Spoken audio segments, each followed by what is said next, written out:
Hello, and welcome to Getting Started with ZIPPYDOC.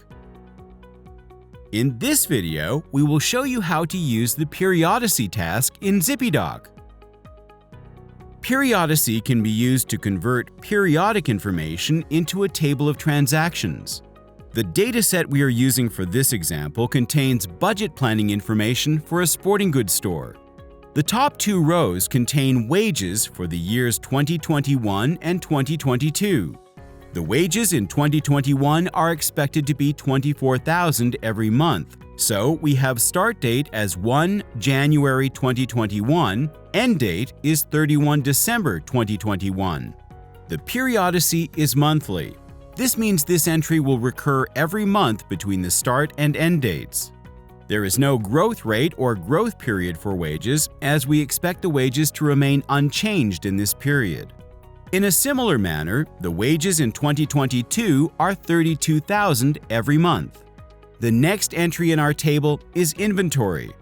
Inventory charges are expected to start from 15 February 2021 and are expected to be $40,000 every month. We also expect inventory charges to increase by 2% every month. Web design is expected to be a one-time cost of $600 on 1 April 2021. And server costs are expected to be $28 every quarter and expected to grow 2% every month. With this input data, we're going to create a table of transactions for budget planning for the years 2021 and 2022. In order to get started, we need to add the data table to a ZIPPYDOC flow. We have explained how to do this in a previous video. Please check it out if you would like to know how to do it. In this case, we have already added the table to a flow.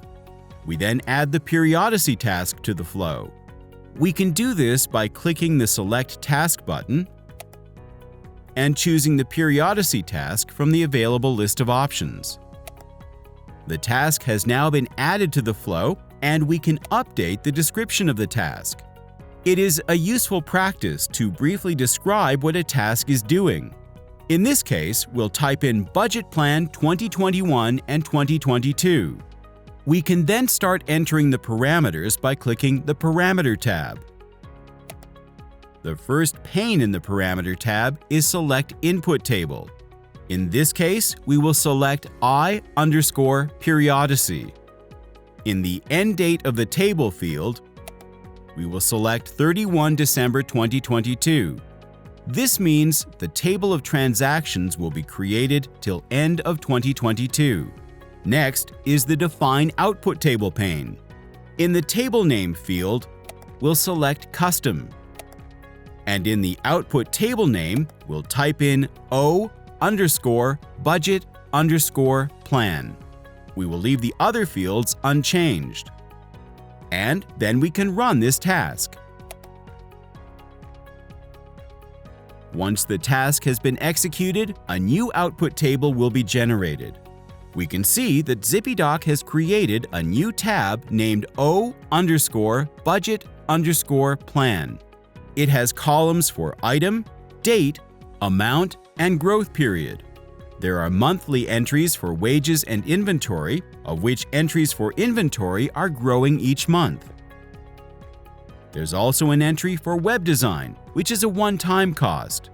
And server costs are quarterly and growing at 2% every month, which is the same as 6% every quarter. Thank you for joining us in this instructional video series for ZIPPYDOC. We will see you in the next video.